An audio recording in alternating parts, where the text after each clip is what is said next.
Paz do Senhor, meu amado, bem-vindo de volta à nossa escola bíblica.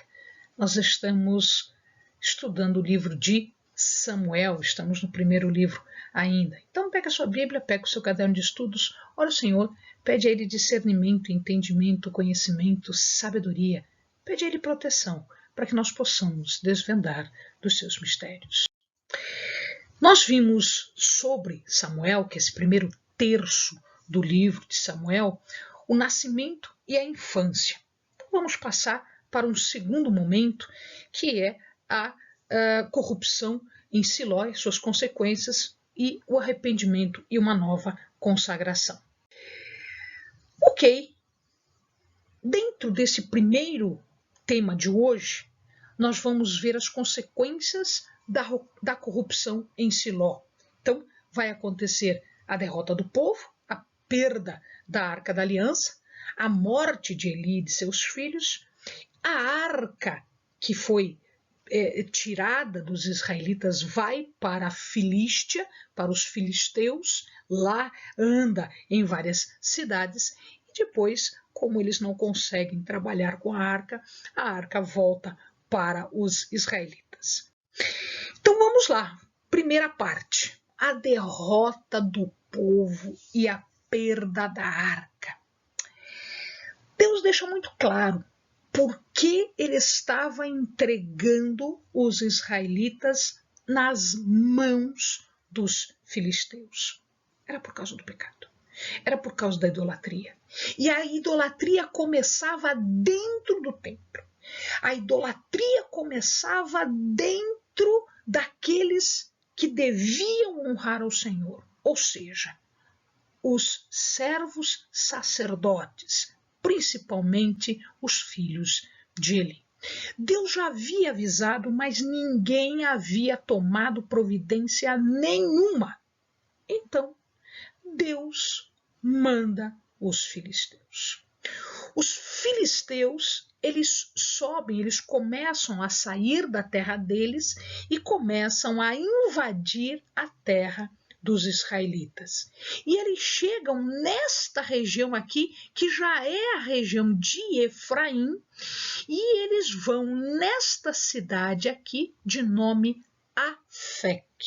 Afec estava a 34 quilômetros de Siló. Era aqui que o tabernáculo estava, a tenda estava ali. Era ali que os holocaustos, as ofertas eram feitas a Deus. Então, aqui estava Siló, a tenda, e a 34 quilômetros estava Afec. E aqui, neste lugar, os israelitas foram vencidos, eles perdem a batalha para os filisteus. Na primeira batalha, morrem 4.000 soldados de Israel.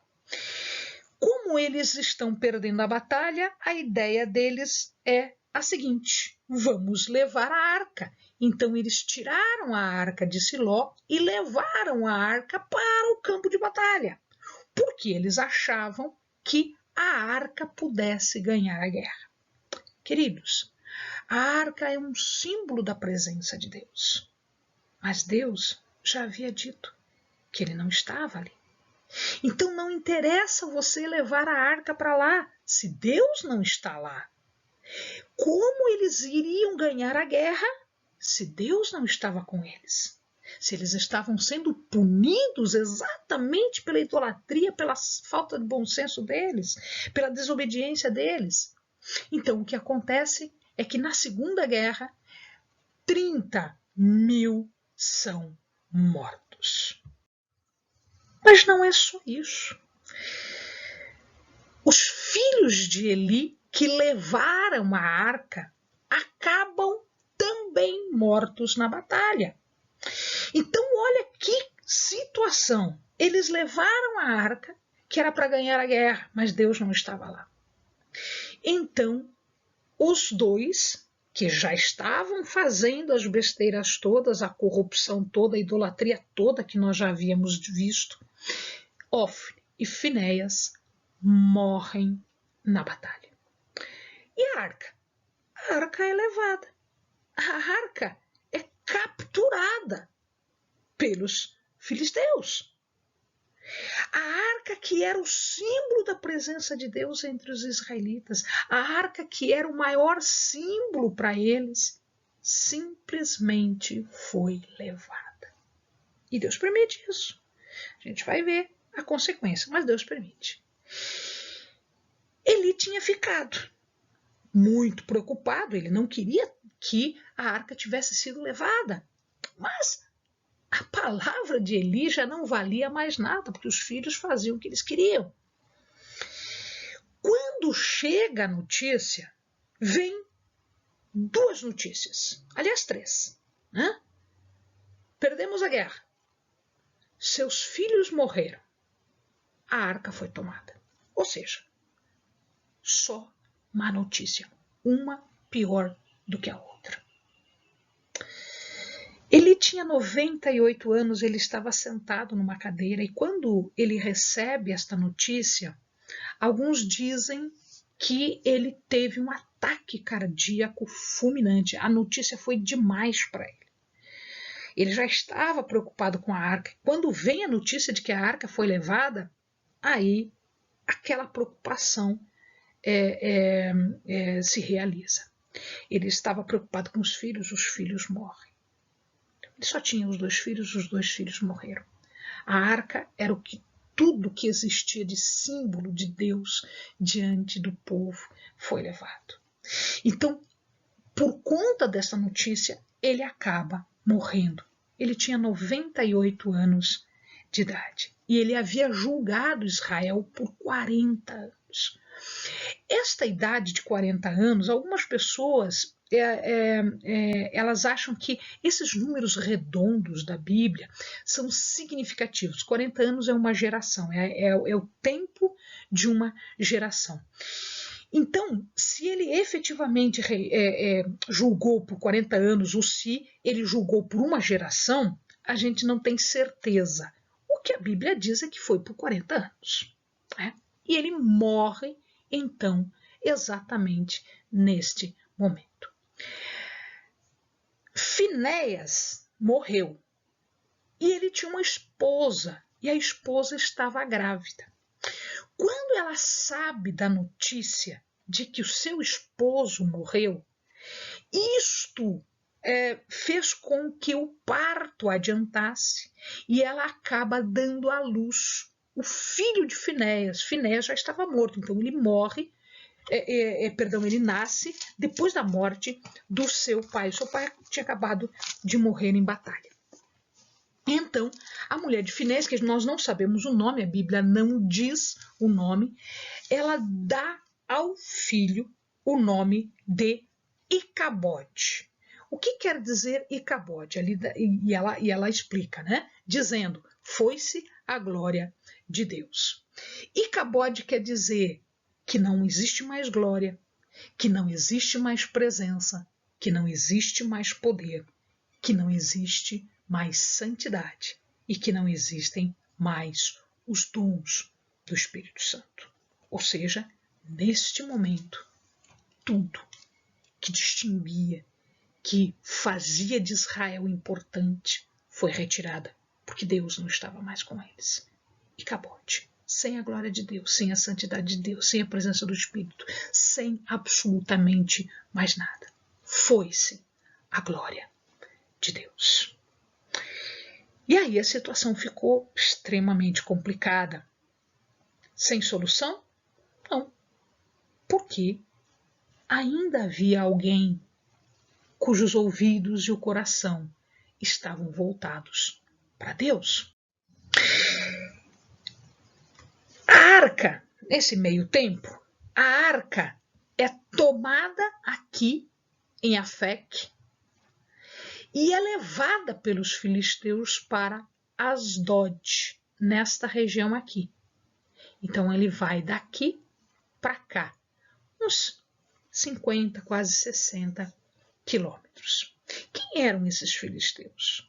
A gente já andou falando deles bastante, né? Os filisteus eram um povo que eles eram chamados de os povos do mar. Por que os povos do mar? Porque eles chegaram da ilha de Creta. Então eles vieram de navio e aportaram aqui nesta região toda, e aqui eles instituíram 5 grandes cidades, né? Então, Ecrom, Asdod, Ascalon, Gaza e Gade. São 5 cidades filisteias, né? Então, nós temos ali Ecrom, Asdod, Ascalon, Gaza e Gate, as 5 cidades. Esta região, onde eles se colocaram mais ou menos entre os anos 1200 a 1050, vejam, o povo de Deus já estava entrando em Canaã e já estava conquistando Canaã. Eles já tinham saído do Egito, já tinham passado pelo deserto e já estavam se colocando na terra. Então, toda a parte ali dos juízes, nessa época toda, tanto os israelitas já estavam colocados ali, já tinham conquistado bastante terra, como os filisteus também. Então, foi praticamente ao mesmo tempo que os dois começaram a se colocar na terra. Esta região onde eles se colocaram, hoje é chamada de faixa de Gaza. Faixa de Gaza, por conta desta cidade, que era uma das 5 principais cidades dos filisteus, Gaza. Eles eram extremamente disciplinados, eles tinham um controle militar bastante grande, e é interessante que com eles trouxeram uma técnica de trabalhar o ferro. Isto era importante para a guerra, sim, porque espadas, lanças, dardos, carros de guerra eram feitos de ferro. E o povo de Canaã não tinha esta técnica, eles não conheciam isso. Tanto é que eles cobravam para afiar, para fazer e tal, mas eles não ensinavam a técnica. Claro, porque se eu sei fazer espada, se eu sei fazer lança, se eu sei fazer escudo, se eu sei fazer carro de guerra, por que eu vou te ensinar e depois você vai brigar comigo com os mesmos objetos de guerra? Então, eles não faziam isso. A arca, então, foi tirada lá de Afec, foi conquistada ali em Afec, no campo de batalha, e foi levada para a cidade de Asdod. Dizem que ali havia um templo, o principal templo do principal deus, que era Dagon. E a arca foi colocada aos pés de Dagon como se fosse um espólio de guerra, uma conquista de guerra, em honra e homenagem a Dagon. Ok, no dia seguinte, quando eles foram olhar, Dagon caído no chão, de cara no chão, diante da arca. Levantaram Dagon, no dia seguinte, Dagon de novo lá, caído de cara no chão. E assim sucessivamente, até que um dia, o que acontece? Quando Dagon cai, de novo, a estátua de Dagon, quebra-se a cabeça, né? Ele rompe a cabeça e rompe as mãos. Ou seja, diante de Deus, Dagon não era nada.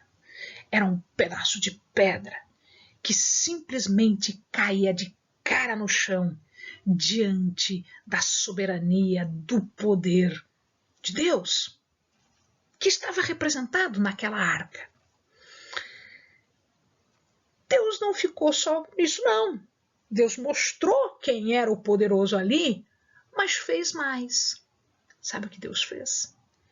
Ele começou a ferir os filisteus com chagas, com tumores, com pestes. Não se sabe ao certo que praga era essa, que tumor era essa, que lembrava os egípcios, as pragas dos egípcios, né? Porque Deus, ele estava dizendo: eu sou Deus e não há outro Deus como eu. Eu sou Deus, não há Senhor como eu. E aí ele feria. ratos apareciam, peste, dizem que era a peste bubônica, que é transmitida pelo rato, enfim, eles falavam muita coisa. O que acontece é que a arca começou a andar pelas cidades. Foi para Asdod, foi para Gat, foi para Ecrom, e aquilo foi, né? Meses se passaram e em cada cidade que a arca chegava, a mesma coisa acontecia. Os mesmos tumores, a mesma peste e ratazanas de todo lado. Ou seja, chegou a presença de Deus, ninguém mais tinha sossego, todos eram feridos pelas pragas.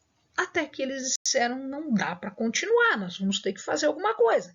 E aí eles chamaram a ajuda dos seus sacerdotes, né, religiosos lá, e chegaram à conclusão de que eles tinham ter que se livrar da arca. A arca, então, acaba voltando. E como é que a arca volta? Os filisteus pensaram o seguinte, bom, a gente não pode pura e simplesmente mandar isso para lá, não vai acontecer. Então a gente vai mandar fazer peças de ouro parecidos com os tumores que as pessoas tinham e peças parecidas com ratos. E foram feitos 5 tumores e 5 ratos de ouro. Por que 5? Porque eram as 5 cidades que nós mencionamos agora há pouco. Eles colocaram a arca numa carroça novinha, um carro novo, uma carroça novinha, né, que nunca tinha sido usada.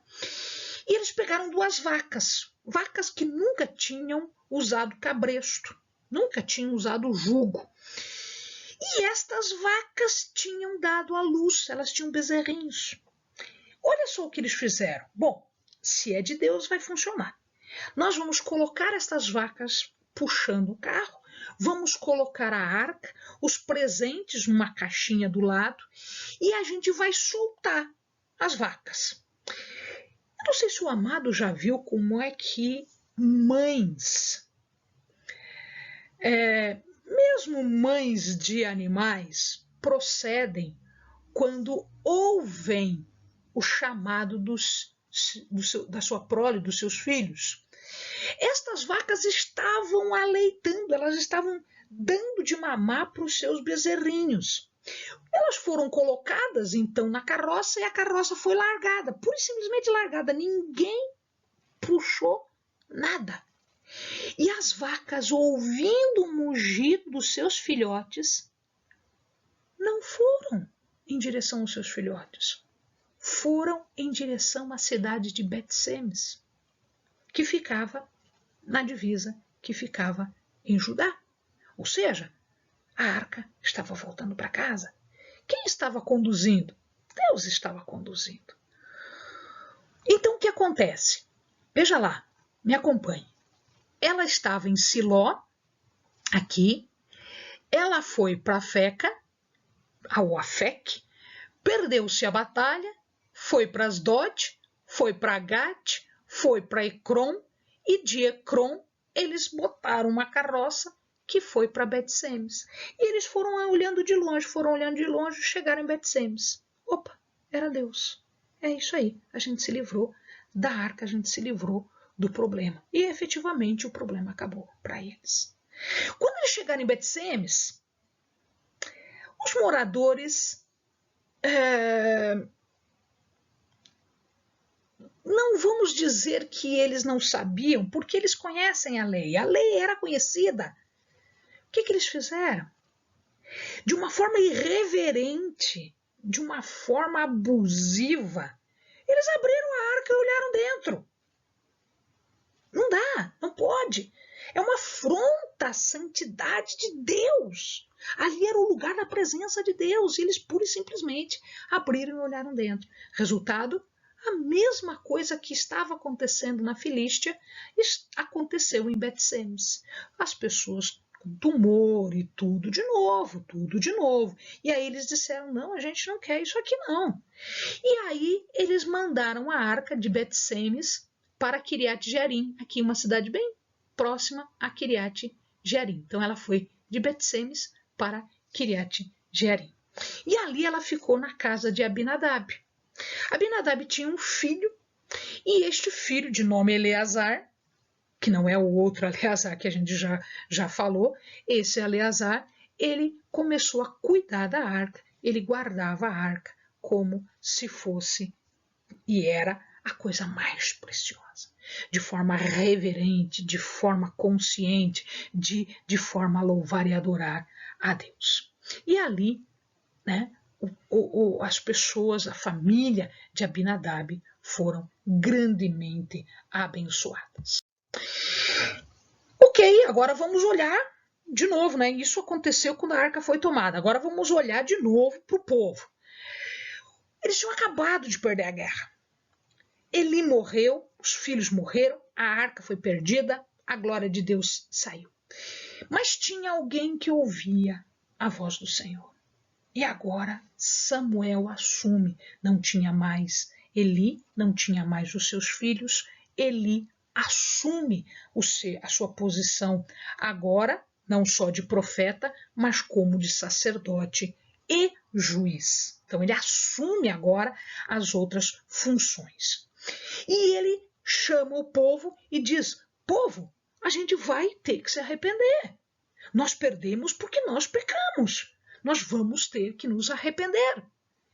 E aí ele diz o seguinte: se de todo o vosso coração vos converteis ao Senhor, tirai dentre vós os deuses estranhos e as astarotes, preparai o vosso coração ao Senhor e servi a Ele somente, e Ele vos livrará das mãos dos filisteus.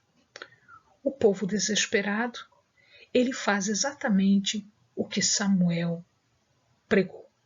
Ele fez uma limpeza cerimonial, ele retirou os ídolos, eles retiraram os astarotes, eles fizeram uma nova consagração a Deus. Eles renovaram a aliança com Deus, porque eles estavam afastados, eles estavam longe.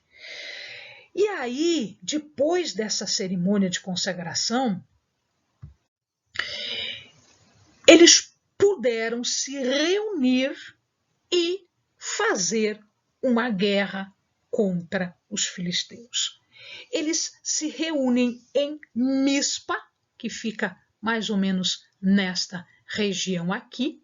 Eles se reúnem em Mispa e ali eles vão enfrentar, porque eles achavam que os israelitas já estavam todos dominados, eles vão enfrentar os israelitas que já tinham, né, feito as pazes com Deus e Deus já estava lutando do lado deles. Agora não tinha como perder, não precisava de arca, precisava da presença de Deus. Não precisa de um símbolo, precisa de Deus. E Deus estava ali. E de repente, no meio da briga, no meio da luta, Deus entra em guerra. E como é que Deus entrou em guerra?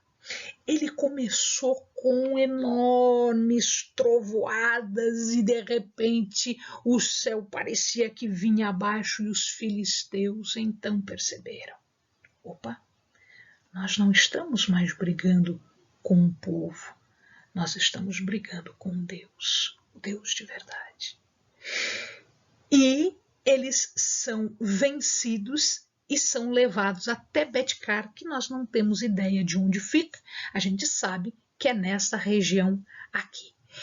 A arca foi capturada aqui em Afec e a grande vitória foi colocada aqui, nessa mesma região de Mispá. E aqui, então, Samuel diz o seguinte: vamos colocar uma pedra que é um memorial da presença, da ajuda, do favor de Deus. E eles chamam esta pedra, este local, de Ebenezer. Ebenezer quer dizer pedra de ajuda. E Samuel então fala: até aqui nos ajudou o Senhor. Amém, amados. Bons estudos.